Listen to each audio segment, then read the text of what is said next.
Jasmine, and in response to the project that was assigned to us in this class, I made this video and basically going to tell you a story about my library experience.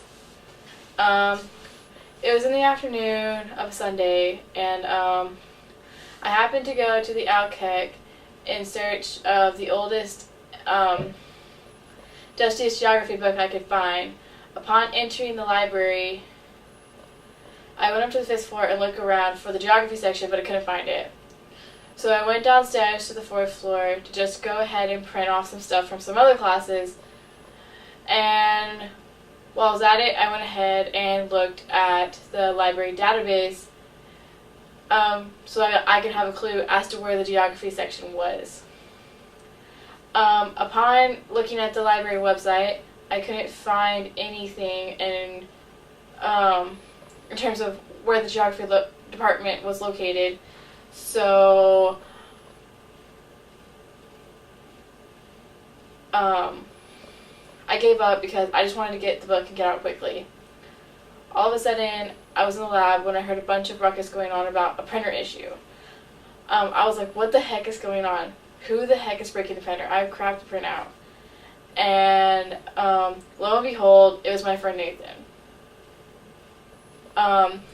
Ironically, Nathan, the person who was breaking the printer, happens to be a geography major.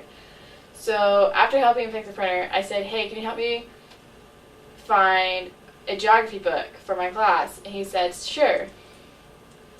And he was actually kind of surprised that I was looking for the geography section in the first place. So we go up there, and he starts on one side while I start on the other to find the dustiest book on the shelf. He did not really find anything, as I was remotely interested in, but that was okay. I found not one, but 2 books. Both books are about travels and exploration. One book is titled The Untold Story of Exploration by Lowell Thomas. The other book is titled Travels of Sir John Mandeville by Sir John Mandeville. What's interesting is both books had the last stamped dates were before more than 30 years ago. I was like, they smelled old, they felt old, they were disgusting. One of them had mold in it. It was gross. But on the other hand, it was kind of cool to find books that had not been touched by human hands in more than 30 years.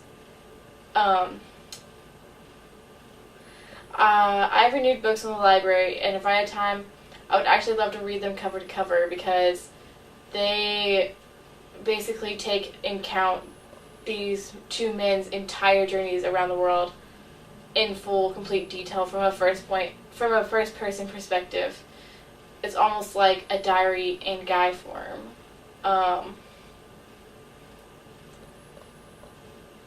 One thing about the book by Sir John Mandeville would be as he explains details about all of his explorations throughout the world, whether that be on the ship, on land, or anything. He explained it in very vivid detail, at least in the first chapter that I read. What was more exciting about the books than just the fact that they were old and the fact that it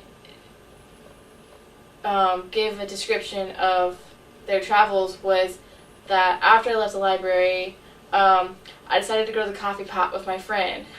For those of you who don't know where the Coffee Pot is, it's in the square. It's a big coffee hangout study place next to Dillinger's. At the Coffee Pot, I ran into some of the people I know. One of them was also a geography major, and after talking about our days, I began to tell him my library story and how I found these books that had not been touched in decades. Everyone involved in our conversation quickly became interested in these books. They wanted to hold them and look at them and smell them. The books are quite interesting. The pages are very, very, very thick because they were printed, almost a century ago. So it's more on a parchment type of paper rather than the paper that we would use today. They had a different feel to them than modern books. They even had a very particular smell, like I said before. It did not smell bad. It actually was just an interesting smell. It smelled as if you had walked into an antique shop. That old musky smell, but not like dirty smell. That's what it smelled like.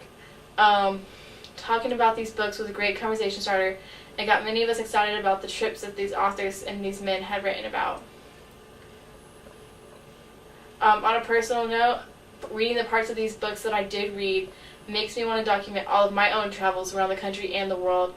My thought is that if these authors' stories of their travels have been published and sitting on a library shelf this many decades, it'd be cool if I could have a book written by myself on a library shelf somewhere decades and centuries from now, too.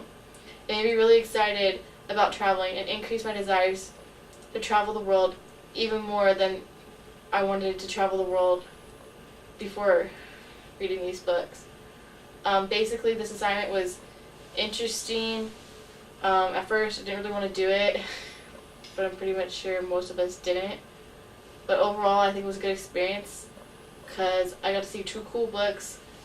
I got to engage in some awesome conversations with some friends that I hadn't seen in a while.